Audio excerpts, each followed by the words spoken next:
for tonight is to go through issues commonly experienced by young carers. And not that you don't know. You've all got young carers and siblings, so you know exactly what's going on. But what we'll do during the evening is we'll add to the list your experiences if we've missed anything. So I've got a whole lot of little headings that we're going to look at.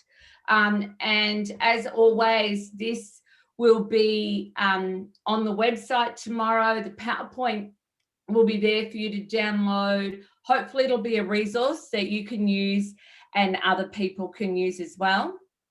We're going to discuss what can be helpful. So it'll be about finding what's right for you and your family. Not everything we say tonight is going to be right for you, and that's okay. We expect that. Georgia and if Georgia's here, I'm going to interview her and we'll find out about what Little Dreamers can offer. We'll have a discussion on resources. And if I don't share some of the resources that you know, if you want to put them in chat, that would be amazing. And then we'll have a bit of a Q&A at the end. Okay, let's get cracking. Issues. So often young carers, siblings, really experience a sense of great isolation and loneliness. They often have to tolerate really difficult situations in the family home, and they often withdraw to their bedroom, but they can still hear what's going on. And they often feel really quite isolated and lonely in that space. Often they suffer with a real lack of information.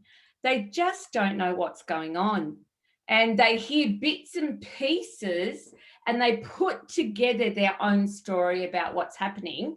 And this can actually lead them to have heightened levels of adrenaline and cortisol in their bodies and become quite physically stressed and distressed. And if that's ongoing for them, that can lead to their own authentic anxiety disorder. Relationship difficulties within the family, but also with their sibling. It may be that a younger sister has an older brother who has a disability, and she has difficulties in relating to him and what her thoughts of what a relationship with an older brother might look like. Often young carers and siblings leave home too early. So they leave home as quickly as they can. So they may, I know one young carer here in Ballarat who has a brother with classic autism who actually went to Melbourne for uni rather than going to the local uni because it was a get out of home free card for them. And they have no intention of ever coming back home. And it's a real grief to them because they would like to live at home and go to a Ballarat uni, but they don't feel like they could move out of home if they were at a Ballarat uni, that they'd have to stay at home. And that's just the saddest thing for them. I'm just going to check and see if Georgie's back in. No, she's not. So future fear. So fear of the future. Often they have their own story about what their responsibility is going to be. Are they going to have to forever be looking after their sibling? And they don't know how to do it. They don't know what to do. They see their parents not managing necessarily a sibling's challenges well, and they have a lot of anxiety around that.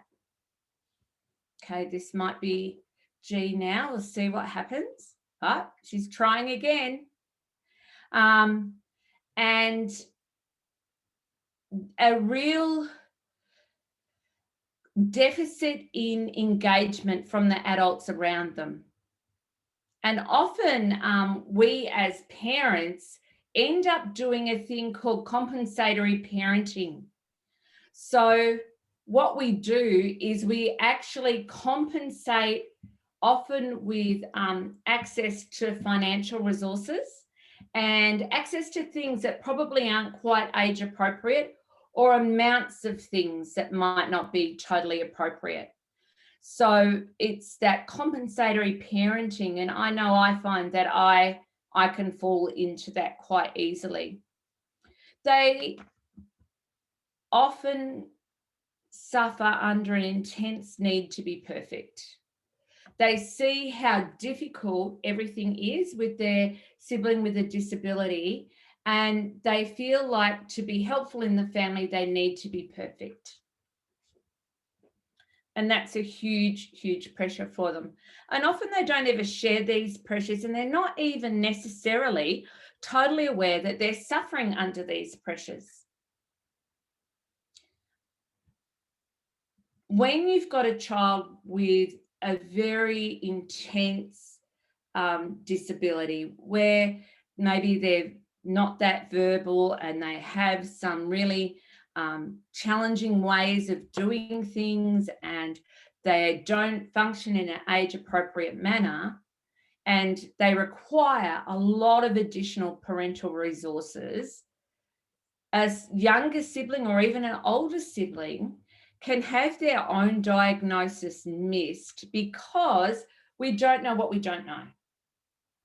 So in comparison to, say, I'll just say classically ASD, because I think that's some shorthand that everybody understands.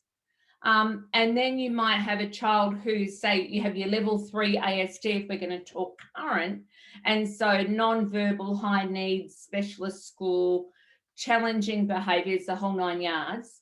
And then you might have a level 1 autism where they've got, still have social and emotional and pragmatic language delays, that they still have that impaired theory of mind. They still have special interests and still meet absolutely the criteria for diagnosis, but in comparison to their sibling, they look neurotypical. And it's often not until we start to get the sibling with the disability really a bit more settled and kind of going okay, then all of a sudden, all of these challenging behaviours and weirdness comes from the child who's been the perfect child, and the one that hasn't caused any problems, and the one that we haven't really been worried about because they're okay. Like, we've always had concerns about them, but it's actually a real issue. And what happens when this kind of settles down over here, that makes room for them to let their needs be known. Any questions yet, Kez, or comments? No. You're muted. Sorry. From Bill and Nikki, they've made some comments and a question. Having 2 special needs kids with the youngest who tried to assist with caring for his older sibling, and we've missed the needs of our youngest. We now feel that we have to make up to our youngest the stuff that has been missed. How is the best way to approach these issues with both kids? Yeah. Look, that's a really tough gig, and it's a tough journey. And I guess Bill and Nikki, as I'm telling this story, I am thinking a little bit about you, because I know this has been the horror of your experience.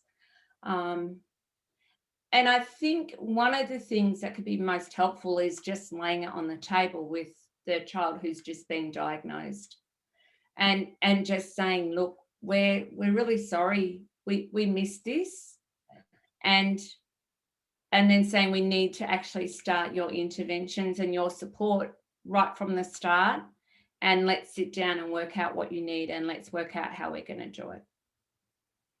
And it's not going to be an easy journey for any of you. All right, let's keep going. I'll come back to that more. They're at risk of picking the wrong partner to get away. And so I know that that's not very politically correct as I read that, but I actually think it's the reality of what happens. They're likely to need that emotional support on leaving home, and therefore they're vulnerable to making quick decisions that might not be as helpful as they could be. Sorry, I've just seen a spelling mistake. Long-term pressures. So ongoing long-term sense of pressure, and that the need to care for their sibling long-term impacts every decision that they make. And whether that is paralyzing and they can't make decisions, and that's a decision that they make, or they actually do the overachieving decision that now I need to get a degree, I need to get a really good job, I need to buy 3 houses, I need to be well established financially because I'm going to need to look after, Luca for the next, 90 years. Embarrassment with peers. And that links in with chaos, can't have anyone over syndrome. And look, we often talk about that chaos and can't have anyone over syndrome when we're talking about how we keep our houses. And a lot of the home cleaning and clutter busting kind of websites talk about can't have anyone over syndrome because your house is a mess. This is kind of an experience that a lot of our young people have, in that they feel embarrassed because their siblings' behaviour is unpredictable. It's sometimes inappropriate. They don't know what's going to happen. They can't predict whether there's going to be a meltdown or not and what a meltdown looks like. So they just don't have friends come over. And they try to be out of the house as much as they can, which causes grief for everyone. Guilt, like survivor guilt, so that they can go to school and they can go out and they can play computer games and that they can make choices. They can suffer a guilt like survivor guilt. And that whole thing of where us as parents go, I would do anything for my child, like give me a disability and let them be okay. They suffer with a very similar thing. And then if they are getting anxious or stressed or they are facing difficulties, they then go into, well, it's nothing compared to what my sibling's going through, so I just need to suck it up. And so siblings and young carers are really at risk of mental health issues because of this repression of their anxiety and their stress and their fear and their own needs, and even letting their own needs be known to their parents. The reactions of others, so they live in the situation, they live at home, and they know what your parenting is like. And often well-meaning people have very unhelpful things to say. Like if you just disciplined them more appropriately, or you gave them a smack around the head, or you were stricter, or you had a routine, or you did this, or you did that, or you didn't feed them sugar, or if you used essential oils, or if you got them to the pediatrician or the naturopath or the chiropractor, or you were just more strict, there wouldn't be an issue with your child. And so the siblings and young carers hear all of this criticism of their parents, of their sibling, but also of themselves. And that piles on a sense of failure as a family. And they own that, and they feel that, and they experience that. And that's just horrible for them. And those things that people say are well-meaning and come from a good heart, but they have no insight into the impact and pressure that places on siblings and young carers. It's just horrible. It really can break them. Yeah. And really impact mental health. Yeah. Just, yeah, beautifully said, Bobbi. Beautifully said. Samantha's just saying, I think we're too late. Our youngest already has severe anxiety and PTSD, and with our older sister's recent diagnosis of a couple more rare diseases with poor prognosis, the anxiety and post-traumatic stress disorder is not going to get any better. Sam, I would love to say, here I've got a magic wand, but I just don't. And yes, she is very anxious, and yes, she does have PTSD. And yes, her story is just crap. It really is. And I have known you, Sam, since Rhiannon was in your tummy. So before she was born. And you guys have bent over backwards all the way through to put in every possible support for your daughter. And you have done an amazing job. Shay's raised her hand. I'm going to let you talk, Shay. So if you unmute yourself, Shay, you can speak.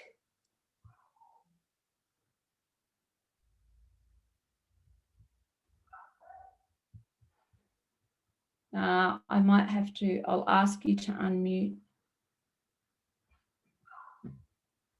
Just while Shay's unmuting, Yep. There's another thing that Aisha saw. As one thing I saw for my younger child was anxiety related to the other child's extreme behaviour. Yeah. And the unpredictability of it. I think that's one of the hardest things. Shay, I'm sorry I can't get you unmuted properly. I don't know why. Shay's just sent a message and said that her baby is hitting the keyboard. I love it. All right. Great. Cool. We probably don't need to hear the baby hitting the keyboard, but Shay, thank you for being with us, even with a baby hitting the keyboard. And missing out, not just fear of missing out, but what it actually engenders is in them is an anxiety about missing out. So they do miss out, and then they end up with a fear of missing out. And so they can sometimes try and take the limelight. They actually try to distract people from what's happening with the sibling.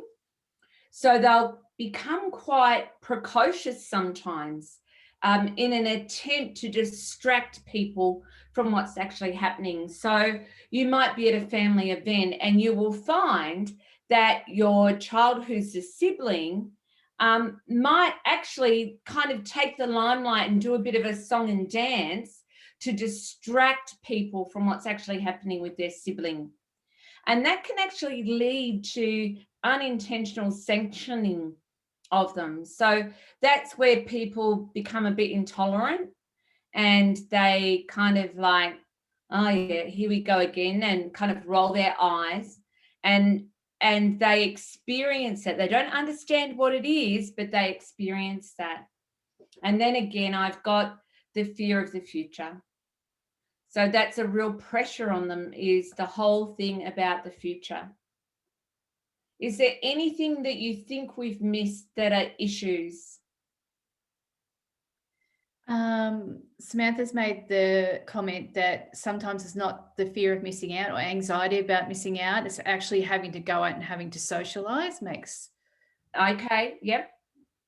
And I'll add that to our list. Yeah, Verity feels that you're reading her family way too well. Oh, sorry, Verity.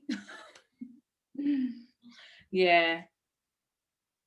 So if you can think of anything like an issue that you've seen your, I've thought of another one, education and schooling, and the ability to be able to do homework well.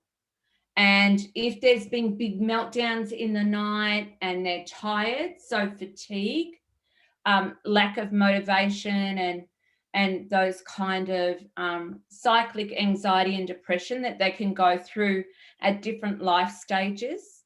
And as they get older, they get a different understanding of what's happening. So they kind of have cyclic grief and loss as they have a increasing understanding of what the impact of their siblings' disability is. Sharon feels that this is very depressing, and so depressing. And Kelly makes a comment that her daughter tells me that she really dislikes her brother and they argue and speak badly to each other a lot. My daughter probably does most of the poking of the bear, but then feels sorry for him when he gets targeted. Ainsley has just responded, I'm listening with tears running down my cheeks. I'm so sorry. But you know what? It's not all bad. I'm saying the bad bit now, just so that we're really clear on what the issues for siblings are. And then we're going to go the next slide. The title is Helpful Plans. So we're going to look at some things that we can do. And I want all of you to be thinking about one thing that you're going to do differently tomorrow, and one plan that you're going to put in place to support your siblings moving forward. And we'll get you at the end to put that in chat. And then we'll actually put that up on the website as different strategies and things. We'll de-identify everything. You won't be identified in any way. All right, let's have a look at some helpful plans. All right. Sorry, Belinda's just made a comment, and I think it might need to add to your little list from before. She's saying, even from an educational point of view, being placed with the same stigma or teachers having a perception about the type of person they are due to a prior family members. Yeah. Yeah. And that's absolutely very real. Yeah. Especially if a child goes to mainstream school for a number of years, gets a later diagnosis, and then transitions over to a specialist school, or if they are just right on that borderline where they're not actually able to access specialist school, and they have to stay in mainstream, that stigma can be huge. Because what happens for our poor kids who've got disabilities, the gap between them and their peers just is ever increasing over time. And so the gaps for them become bigger and bigger over time. And so their behaviours become bigger and bigger to mask that gap and to avoid situations they can't cope with. So that often draws not the most amazing attention from educators and schools. So yes, that tarring our kids with the same brush is a very real thing. And it can be real and perceived. So it can be a real thing that they totally experience with one teacher, and then they may then do transference of that on the school and other teachers as well. I saw you reading, Karen. Is there another comment?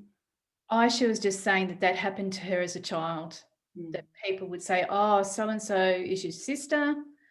Yeah. It was a well-behaved one, but it was really tough for her.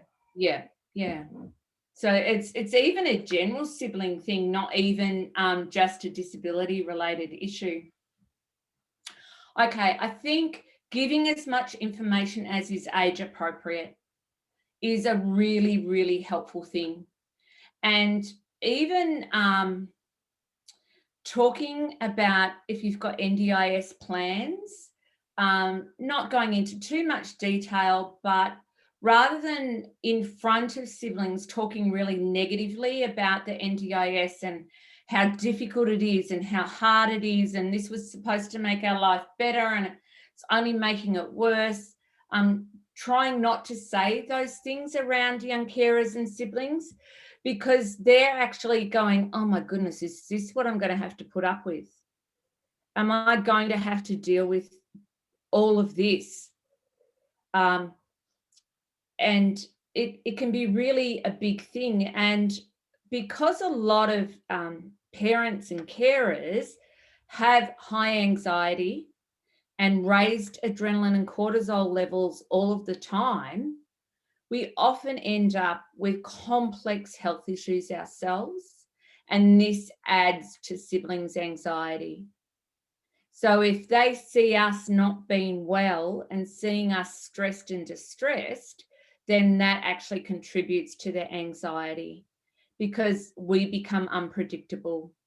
And the reality of having to take on that responsibility can seem very real at a very young age. Have a will and succession plan and let your child know you have it all sorted.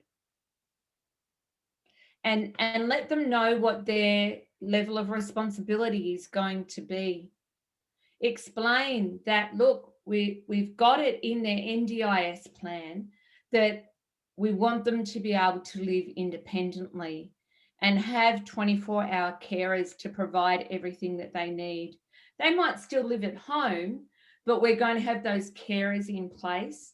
And your job will be to be their NDIS nominee and to make sure their plan is there, but we will have a specialised support coordinator and we will make sure those supports are there in place. Those kinds of things that you can do to reduce anxiety. Bill and Nikki, letting your oldest know what you've got in place for the younger boys is going to be really important.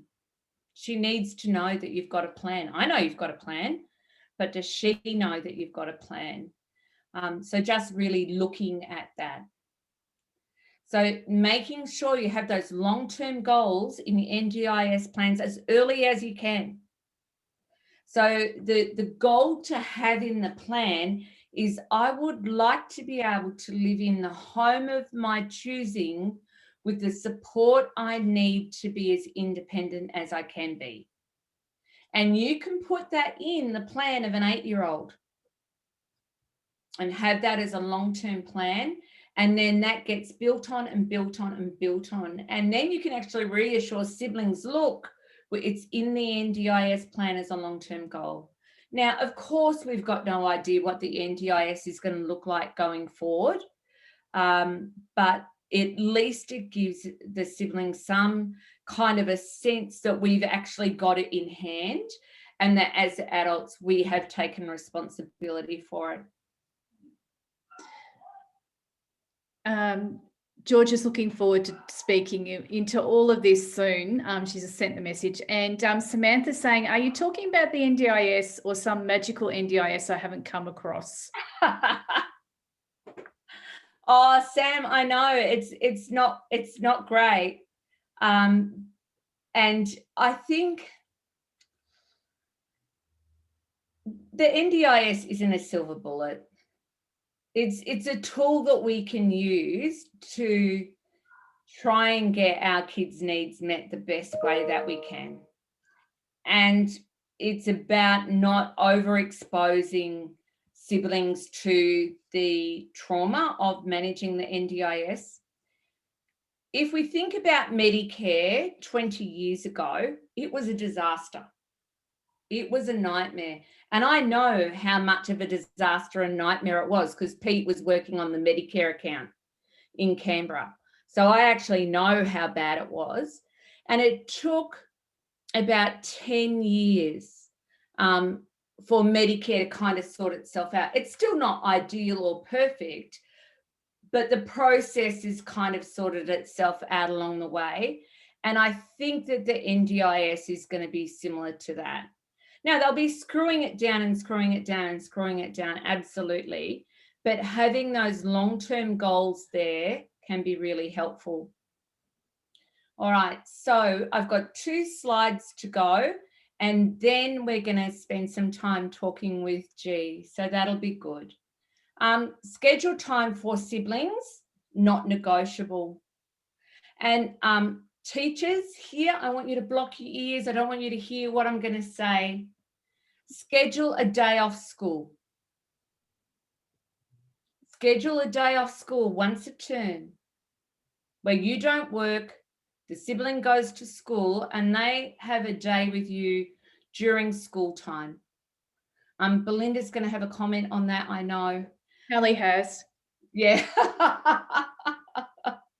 And I told you to block your ears, but sometimes they just really need that time with you. And sometimes if your NDIS plan is just not meeting your needs, and it took us 4 years to get one that actually works for us, and I know how it works and it still took 4 years to get a decent plan, it might be the only way that you can have that time that you can kind of almost guarantee, and looking after yourself. All right, helpful plans, get good support, get help to advocate, hook into supports for siblings, push it if you have to. Get monthly respite so you have time. It's reasonable and it's necessary for you to have time for your children. Have an alternative place for them to go if you can, so they can actually go somewhere safe for respite as well. One family I've worked with had some friends that one of their daughters used to go to after school on a Friday afternoon and would come back on Monday after school once a month. And that was just so she had a break from the responsibility. And she's another one of these ones that have actually moved to Melbourne to go to uni. And she's spoken to me and she said she won't be moving back home. Help them to do play dates with friends outside of the house. So if you can, take them out for coffees, take them out for meals, go to laser tag, go go-karting, go bowling, go to the movies, go to the pool. Try and allow that space for them in a different way, and then get them assessed if you think it's required. And if anybody gives you a slight hint, try and listen. Now, Georgia, would you be able to unmute yourself? Yay. Hello. Hi. Can you hear me? Yeah, we can now. Welcome. Beautiful. I'm so sorry for my internet before. Bear with me. I'm just going to pray that it stays positive and connected for the rest of this session. So. Oh, that's great. Look, welcome. Yes, I just want to say a big thank you for having me. We're really excited. Thank you. I'm going to flip over to the slide that's got the questions for you, just so people know where we're going. So you don't have to answer them in order, but can you tell us about Little Dreamers and what it is and why you work at Little Dreamers? Of course. Just let me know if you can't hear me at any stage, and I just want to say, yeah, if you can't, I'm more than happy to send out information about Little Dreamers. Yeah. So I do work at Little Dreamers. Little Dreamers is a Melbourne-based organisation, and we will wear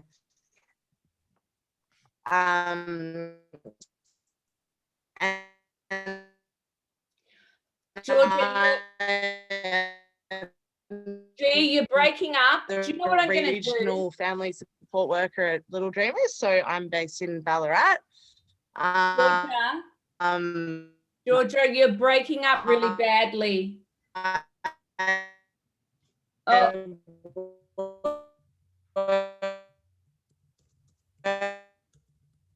Can somebody message Georgia for me and let her know that she's breaking up? And what I'm going to do is I'm going to ring Georgia on the mobile and I'm going to put her on speaker so that she can still talk to you. Bobbi, she can actually dial into Zoom from her phone and it will come through on the Zoom meeting. Ah. I'll grab the number. Hang on. All right, great. We'll try that.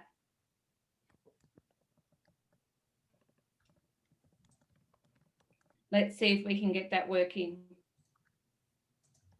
I'll just message it to Georgia now. Okay, that'll be great.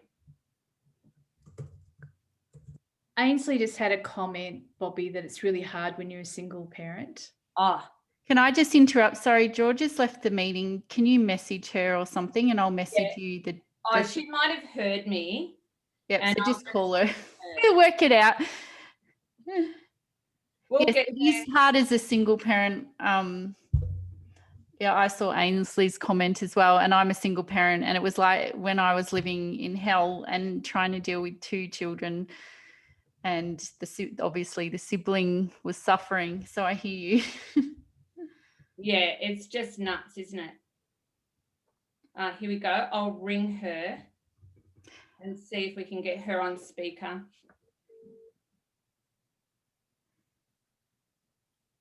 Hi, G. I'm going to put you on speaker. It's okay. Let's do that. And then people will be able to hear you still, okay? All right. We'll make this work. All right. Turn the volume right up. Can everybody hear Georgia? Hello, can we hear me? Yes. Yeah. Excellent. Yes. Okay, go for it, Georgia. Beautiful. Okay, firstly, I just wanted to say again a huge apologies for the internet, but we're making it work. So, I'm the regional family support worker at Little Dreamers. Little Dreamers is a not-for-profit organisation, and we support young carers. So we do that through a range of direct support programs. We have about 7 direct support programs, all either in person or online. And we support anyone under the age of 25 that cares for a family member with illness, disability, or addiction. So a lot of what Bobbi is saying tonight is really resonating with even my personal story and also a lot of the families we care for. So I guess that ties into why I work at Little Dreamers.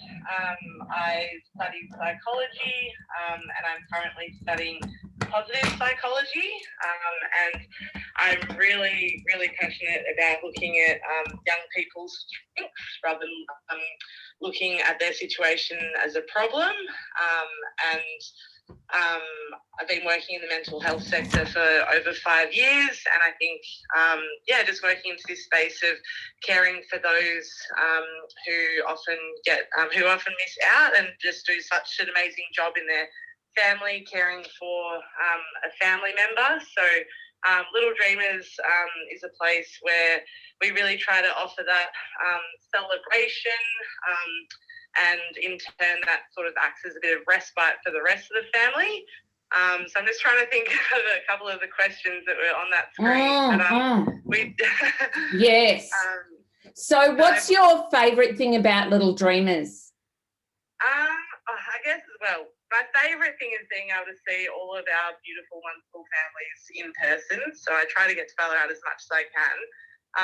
But my favourite thing is just being able to offer that support and letting the kids be, letting all of our young carers be kids for the day, and kind of, really uplifting their situation and whatever else might be going on at home whenever we get to have them participate in any of our programs. It's a really uplifting experience, and it's also we often find that whilst the family member who is struggling with or disability or illness or addiction, our young carers are then able to have something that they get to be a part of as well. So we often find a lot of our young carers are they feel really positive about having Little Dreamers as their thing, whilst the other family member might have their support that they go to weekly as well. So that's where we're able to partner up and liaise with a lot of organisations, because we're able to offer that support for the carers. Yeah, and I think that's really important. I often find in families that when somebody with a disability has community access as part of their plan, they get to go out and do stuff. And they get to go to holiday programs, and they get to go on community access. So they go to the wildlife park, and they get taken to the pool, and they get taken bowling. And it seems almost like, especially if they have challenging behaviour, that their inappropriate behaviour gets rewarded, because they get to go and do all this fun stuff. And the poor carers are exhausted. The parents are exhausted. So when they go out, they kind of flop in the corner or rock in the corner and stim. And the siblings are kind of like, well, hello, what am I? Chopped liver? Yes, yeah, absolutely. Definitely hear you on that, Bobbi. I think that's a really positive part about when our young carers are able to be joining in on any of our programs. It's often just the young carers themselves that get to come out for the day, and it's sort of their time to be celebrated and rewarded. And then also have that chance to connect with other young carers that might be going through something really similar. And it also gives them a chance to be really proud of their caring role. we often find when they're a part of our program, we kind of immediately, that shame and that guilt sort of alleviates, because they're connecting with other young carers that they can all sort of advocate for themselves and be proud of what they're doing at home, and it sort of becomes a really positive thing. Fantastic. So Georgia, you mentioned that Little Dreamers offers 7 direct support programs. Could you run through those for us? Yes, I will. So we're sort of evolving a lot of them at the moment, and adding. We have a lot of exciting things happening at Little Dreamers. But our first and foremost experience that we offer is a dream experience. So we basically offer our young carers a really special day that they perhaps have always wanted to do, something that they might not have been able to do due to their caring role. So that might be something like even from Ballarat, if they wanted to come to Melbourne for the day, or spend a day out with mum and dad, or if they wanted to go to the Maze House, or they wanted to go, just thinking of ideas at the top of my head, but if they want to go away for the night, so we basically just, that sort of Little Dreamers gift of, we do our absolute best to make it happen, but a really special day just for saying, hey, you know what, you're really important too, and you deserve support. So that's one of our programs. Yep. And then, so Georgia, can I just say some of the things that some of our kids in Ballarat have done as dream experiences? Yes, please. Okay, yes. So we've had someone go deep sea fishing off Geelong with their dad. We've had somebody go scuba diving. We've had somebody go on a horse riding camp. We've had somebody spend the day with a pharmacist because they want to be a pharmacist. We've had somebody do a sleepover at the zoo. Lots of kids have gone down and stayed at the Crown Plaza Hotel in Melbourne, who are amazing partners with Little Dreamers. And so they've stayed in this amazing hotel, and then they've gone to Chadstone shopping in the aquarium. Yes, we had that last week. Yeah. I know, it was so exciting. Yeah. And they send a gift voucher, so that gift cards, so the kids can actually buy stuff at Chadstone. Like, this little person was so excited about the gift cards that came in the mail. So just one young person went and spent the day behind the scenes down at Science Works with the explainers and saw the back of Science Works. So it's about finding things that are really, really meaningful for the young carer. And Little Dreamers spends a lot of time and energy making sure they get that right. Yes, that's correct. And yes, often it does take a little while to organise, but I guess that's the beauty in it as well, is that we do try our best to make it as perfect as possible. So we put a lot of time into trying to gift the best day for our young carers. So that's that's kind of like your gold standard, like, yay, look, we're here, and look, you're amazing. But I think some of the other things that you provide in an ongoing manner are equally as impressive. Yeah, so a lot of our families in Ballarat are a part of our Hour of Power program, and we started that over COVID, just to be able to provide something online. Obviously, when we couldn't run our in-person activities. So our Hour program is running 2 sessions. One of them is on a Wednesday night, and one of them is on a Thursday night. It's via Zoom, and it is an hour of fun and games. It's an hour of trivia, dancing around, drawing, interactive games. And it's a really fun time just to basically have a bit of consistency with our group. Anyone's welcome, but we often find that we have found that our young carers are really connected with each other. In the last 6 months of getting to know other kids in sort of a really relaxed way, and they also have the comfort from logging on in their own home. So maybe for sort of kids that might be a little bit more nervous to be joining anything in person, it's a great chance to sort of just jump online, really accessible. And then, it's also just a chance to switch off a bit after school.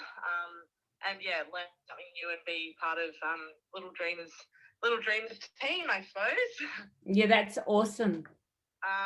Yeah, so then I'll explain our holiday program as well, which we just ran our first set of school holiday programs in Ballarat, which we're very, very excited about. And we're planning away for our second set of school holidays. So I'm very, very excited to hopefully have a lot of you wonderful families join your young carers for our holiday program. So we're aiming to run 2 every set of school holidays, just for the full day. So about 9 till 4, 9 till 5. And we take the kids to various different places. Last school holidays we did go-karting, laser tag. What else did we do? We did bounce. We have lunch provided, food provided, snacks, buses. Yeah, it's a really, really fun day, and even just the impact of our surveys after, we just showed the level of enjoyment and the connectedness that all of our young carers felt. Yeah, we were really excited by that to have the day, and again, of course, that just provides that respite for the rest of the family. And it also just gives us a chance to, myself a chance as a regional family support worker to really connect with the kids in person and, celebrate what they're doing, having a really fun day out. So that's probably that's one that I'm very passionate about. Is I'm always very excited to be seeing all my kids in person. And then we have group mentoring, which is we're hopefully going to be running these in person in Melbourne. We're looking at running it in Ballarat as well. Otherwise, the beauty of this program is that it's also online. Group mentoring, we do term intakes, and it will run for 2 months. So 8 sessions, which is an hour each week online or in person.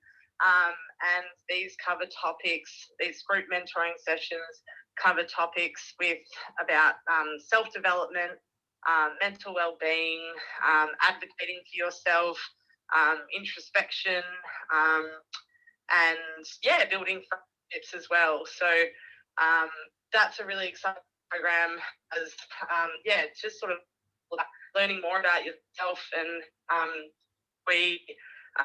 over COVID we ran this online, and even online we found it really, really successful.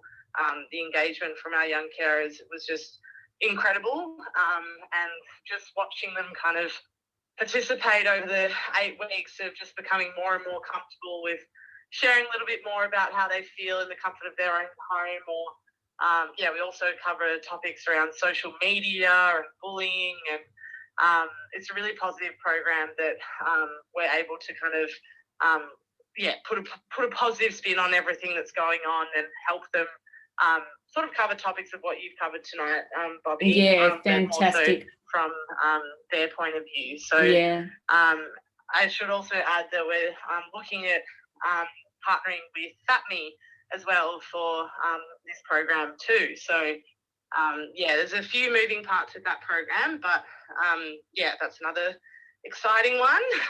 Fantastic. Yes, and then so I'm just thinking at the top of my head about all these programs that we have. We also have the Young Carer Project. So this is where I also wanted to touch on with you, Bobbi, with everyone of what you were saying, the points that you were making earlier, is just that advocacy in schools and educational settings.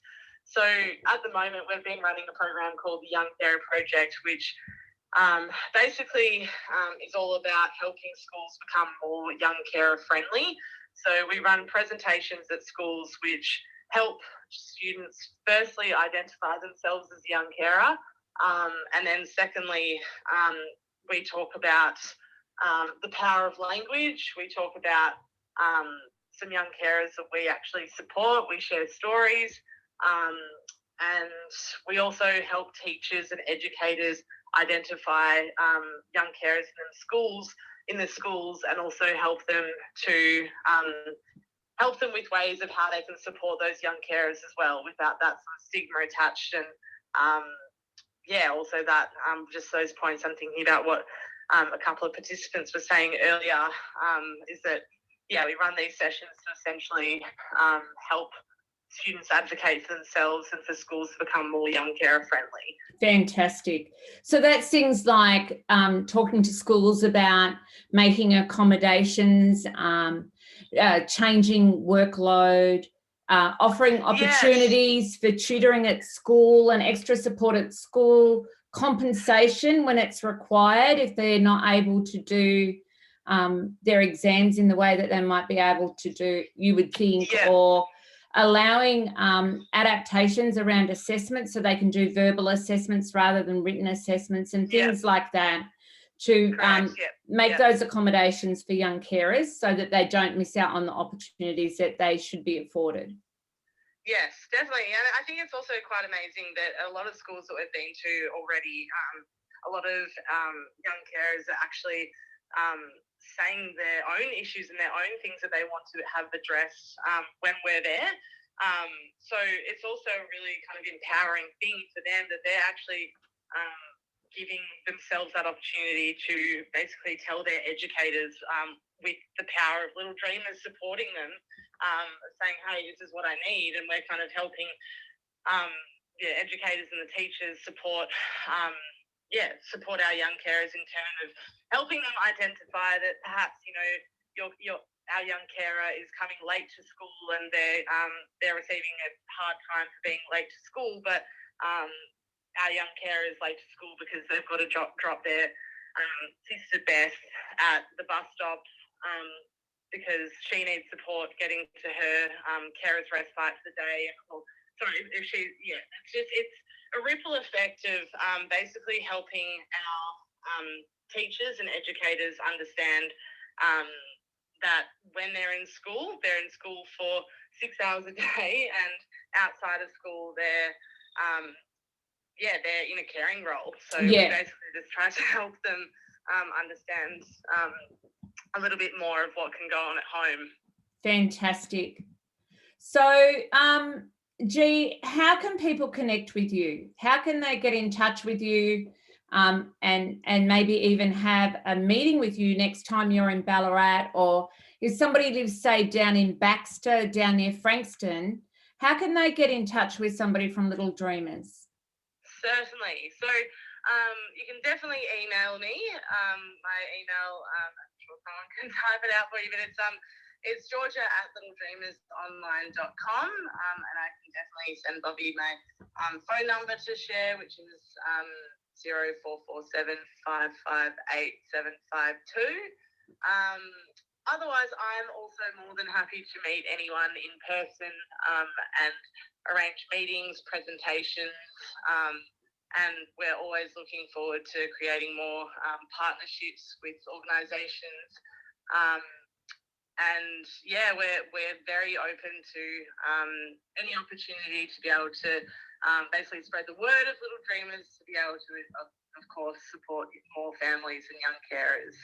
Fantastic. All right. Now I'm just going to go over onto our resources page. So I've got the littledreamersonline.org.au there for you. So you can contact little carers through their contact page. Little Dreamers on there. Little Dreamers, through the contact us, and just say you want to speak with G.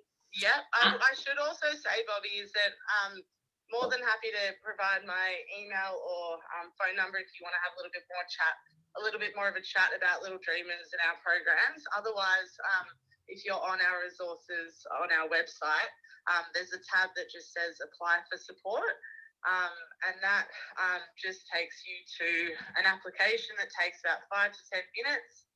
You explain a little bit about your family and your child's caring role, and then that application will be received, and then we're then able to call you and then also contact you within 24 hours. Always. I'm so amazed. It always happens. Within 24 hours, and then we can have a chat with you about what, how we can best support you and what programs we can help your child get into. So, Fantastic. yeah, and we also, I should say as well, offer that case management too. So, yeah, as much as they can come to a program once a week or on the school holidays, we do check in with our families weekly and, yeah, offer that support wherever else we can as well. That's just amazing. The other thing that I've just recently come across is that if you contact Carer Gateway, if you register with Carer Gateway yourself as a carer, you can register siblings as young carers with Carer Gateway. Now, just a little trick about Carer Gateway, should you ever ring them, and I would strongly encourage you to ring them and register with them, know that it's a process. It's another process, and it's another bit of a game. They're still working it out. They're partnering with other organisations. I think. Yeah. It's a federally funded program, so that kind of explains the management of it. So when you ring up, press option 2, leave your name and number and get them to call you back. I had somebody wait on hold the other day just as an experiment to see how long it would take, and they were on hold for 1 hour and 38 minutes. So don't waste your time on hold. They're oversubscribed. They want to get back to you. So just leave your name and number and they'll get back to you within 24 hours. And then they can, time's allocated. So the process is a bit clunky at the moment. So you ring up, you explain what you want, they take your details, somebody else rings you and they say, is this information correct? And they go, okay, we'll allocate you to someone in your region. So for us here in Ballarat, Carer Gateway is provided by BHS, Ballarat Health Service, and then they have a range of providers in Ballarat that provide the services. So it's a bit of a hop, step, jump, but they actually do have quite a reasonable budget, and they can actually provide some really meaningful support once you get to the right person here in Ballarat or the right person where you are. So they can offer respite, they can offer all sorts of different things depending on what you need. Then we've got the Ballarat Health Services Young Carer Program. And so there's local activities and supports through Carers Ballarat. There's a Young Carer Network that offers supports and bursaries and scholarships for young carers. And Siblings Australia also offers lots of supports. If you are in the Ballarat region, Beck Payton from Pinark does an amazing newsletter. And I think we've got a link to that on our website, but you can just email us and we'll make sure you get put on the mailing list. And she sends out the most amazing email with every resource and every training that's available once a month. And that's just an amazing resource as well through Pinark. Definitely, yeah. Becca's amazing. Updating her newsletter and involving Little Dreamers as well, and it's just just the amount of resources and services that Beck includes. It's extraordinary. Incredible. Yeah. So just, I'm mindful of the time. Does anybody have any questions or comments? Yeah. So there's a comment that you have to think about the supports you need before talking to Carer Gateway. True. Verity had a question, is Carer Gateway only for a short time? No. And Sharon had the question, what about little siblings? How can we help them who are already acting out, these little ones who aren't even at primary school yet? Yeah. That is really, really, really hard. And I think the thing that we can do that supports them the most when they're little is to try and maintain rhythm in your family, not routine, because that's not manageable, but rhythm. So when we sit down and eat, this is how we sit down and eat. When we get in the car, this is how we get in the car and we put on our seatbelt. when we're having a bath or a shower, this is how we have our bath or our shower. So just maintaining predictable rhythms about how you do different things, not strict routines where at 7 o'clock we do this and 8 o'clock we do that. That often doesn't work very well. So just rhythms so that they are predictable for them. And even little ones, Sharon, some play therapy would be really appropriate for them to actually process that through. And that's something you would be able to access through Carer Gateway.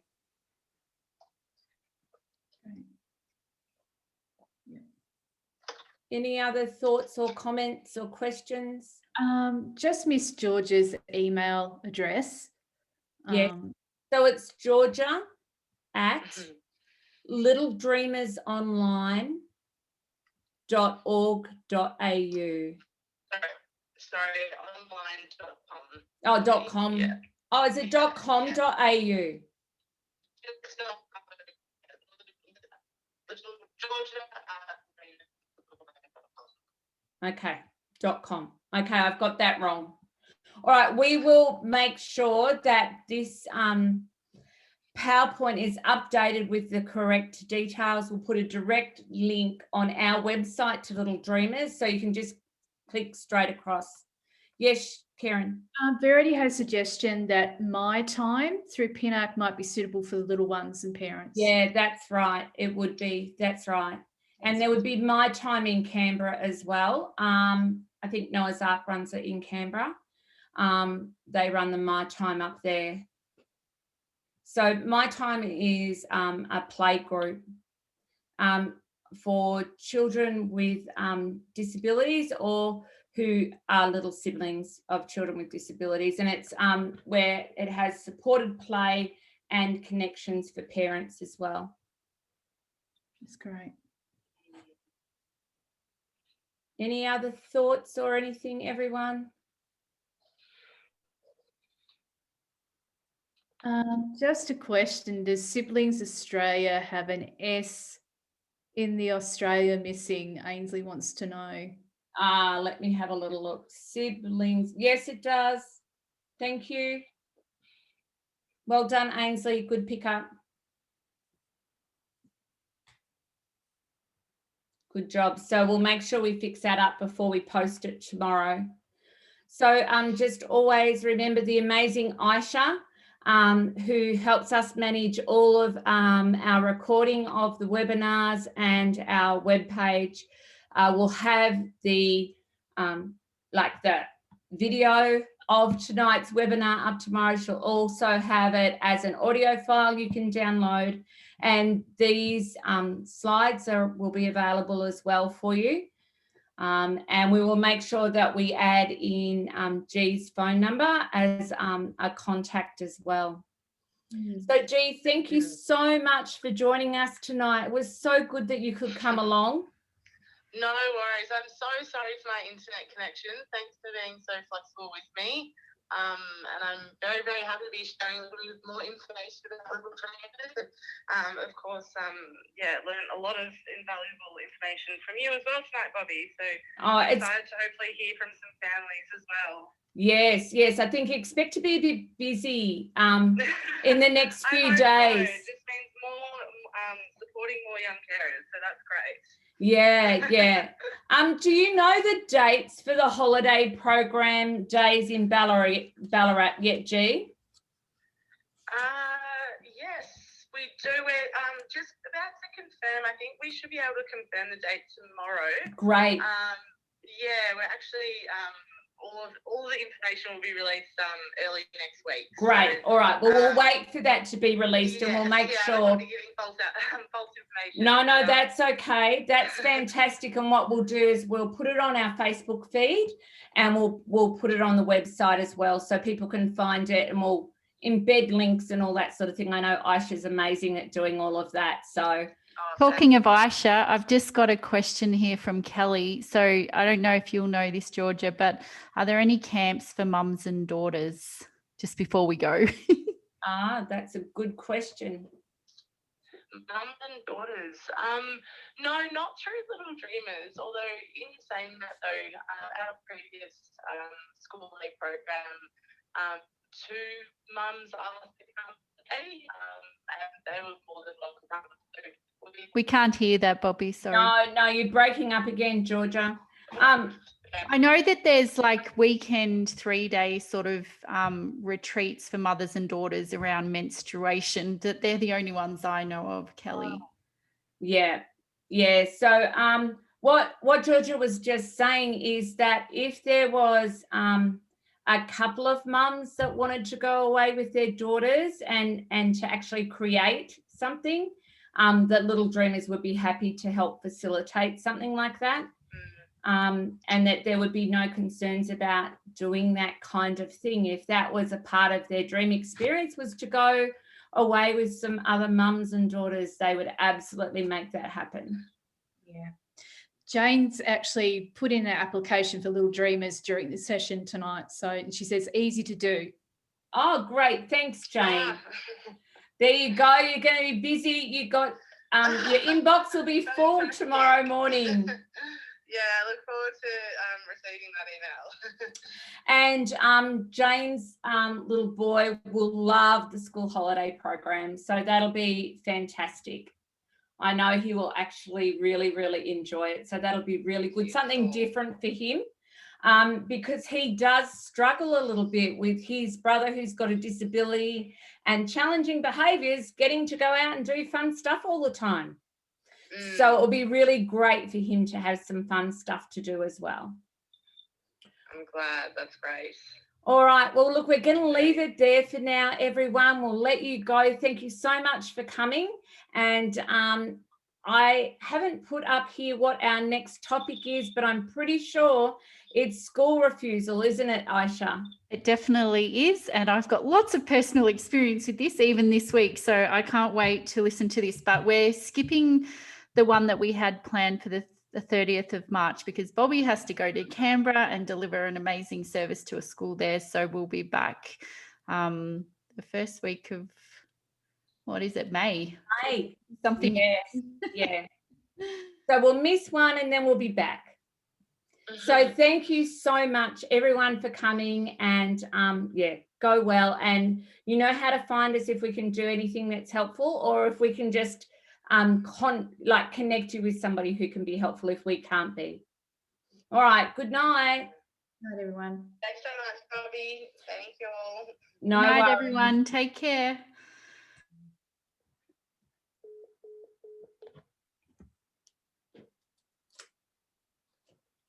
Well, that was creative. Yeah, solutions come, don't they? They do.